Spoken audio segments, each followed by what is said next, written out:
Love जिहाद के बढ़ते मामले सरकार और समाज दोनों की चिंता बढ़ा रहे हैं। पिछले दिनों आपने केजीएमयू में हुए एक रेजिडेंट डॉक्टर से जुड़ा लव जिहाद का मामला देखा।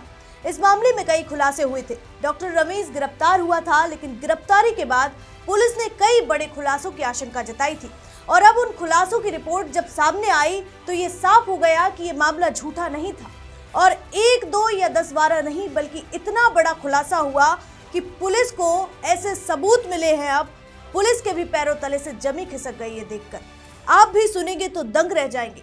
बताऊंगी मामले की हर तय सिलसिलेवार तरीके से। देखिए हमारी खास रिपोर्ट।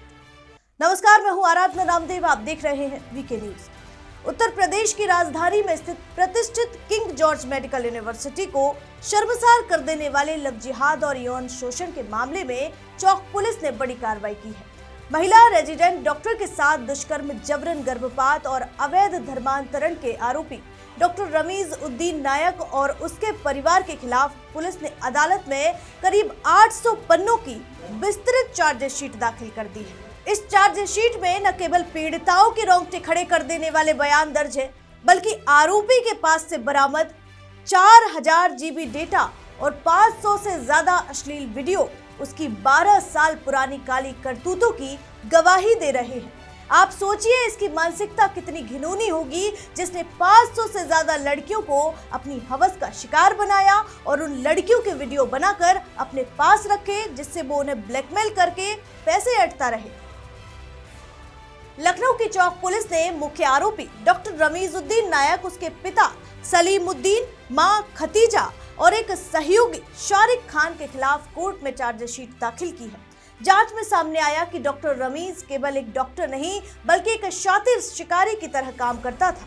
वह केजीएमयू के पैथोलॉजी विभाग में तैनाती के दौरान महिला जूनियर रेजिडेंट्स और अन्य युवतियों को अपना शिकार बनाता था।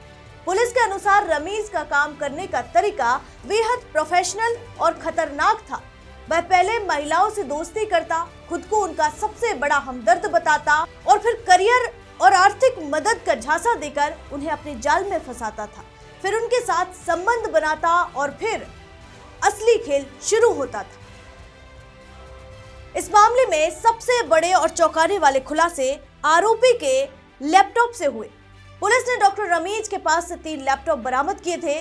जब इनकी फोरेंसिक जांच कराई गई तो पुलिस के भी होश फाख्ता हो गए। लैपटॉप में 4000 जीबी से अधिक डेटा मिला है। इसमें 500 से ज्यादा अश्लील वीडियो और आपत्तिजनक तस्वीरें बरामद हुई हैं। ये डेटा पिछले 12 सालों से भी ज्यादा पुराना है, जिससे ये संकेत मिलता है कि आरोपी अपने स्टूडेंट लाइफ से ही इस तरह की गतिविधियों में लिप्त था। आरोप है कि रमीज युवतियों के साथ संबंध बनाने के बाद उनके अश्लील वीडियो बना लेता था और फिर उन्हें वायरल करने की धमकी देकर उन पर निकाह और धर्मांतरण के लिए दबाव बनाता था। और इस घिनौनी मानसिकता के दम पर उसने इतना बड़ा जाल फैलाया और डॉक्टर को भी फंसाया। लेकिन उसे क्या पता था कि अब उसके पाप का घड़ा भर चुका है। पुलिस ने 800 पन्नों की चार्जशीट में 2 पीड़ित महिलाओं के बयान भी शामिल किए हैं। पहली पीड़िता जो है, जिसने इस पूरे मामले को उजागर किया, उसने आरोप लगाया कि डॉक्टर रमीज और रमीजुद्दीन ने शादी का झांसा देकर उसका यौन शोषण किया और जब वह गर्भवती हुई तो जबरन उसका अबॉर्शन कराया। बाद में रमीज उस पर इस्लाम धर्म अपनाने का दबाव बनाने लगा। जब पीड़िता ने मना किया तो वो शादी से मुकर गया, जिससे आहत होकर पीड़िता ने आत्महत्या तक की कोशिश की। वहीं जांच के दौरान एक दूसरी महिला डॉक्टर भी सामने आई, जिसका रमीज ने धर्मांतरण कराकर उसके साथ निकाह किया था। हालांकि रमीज के अत्याचारों से तंग आकर वह कुछ ही महीनों में उससे अलग रहने लगी थी। उसने भी मजिस्ट्रेट के सामने अपने बयान दर्ज कराए हैं, जो चार्जशीट का मुख्य आधार बने हैं। लेकिन ये अपराध केवल रमीज अकेले नहीं कर रहा था। चौक पुलिस की जांच में सामने आया कि इस पूरे मामले में डॉक्टर रमीजुद्दीन अकेला नहीं था, बल्कि उसके माता पिता सलीमुद्दीन और खतीजा भी इस साजिश में शामिल थे। पुलिस के अनुसार माता पिता दोनों पीड़िता पर धर्म परिवर्तन करने का दबाव बनाते थे और अपने बेटे की गलत हरकतों को छिपाने की कोशिश करते थे।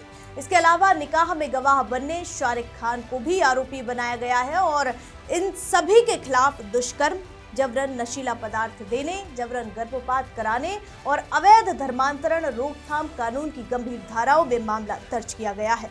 पुलिस का कहना है कि उनके पास पर्याप्त सबूत है और अदालत में मजबूत पैरवी की जाएगी।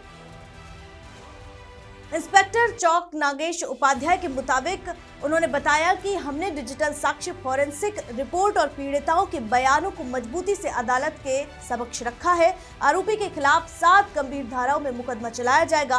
पुलिस का मानना है कि बरामद डिजिटल डेटा इस मामले में सबसे पुख्ता सबूत साबित होगा, जिससे आरोपी को कड़ी से कड़ी सजा मिल सकेगी। इस मामले में जांच जब तेज हुई तब पीड़िता ने मुख्यमंत्री से मुलाकात की थी और सीएम योगी ने सख्त आदेश दिए थे कि अपराधियों को बख्शा नहीं जाएगा। ये बड़ी कार्रवाई प्रदेश में जिहाद फैलाने वालों के लिए एक सबक है। इस मामले पर आपकी क्या राय है, हमें कमेंट करके जरूर बताइए और ऐसी ही तमाम खबरों के लिए देखते रहिए वीके न्यूज। वीके न्यूज, राष्ट्र के नाम।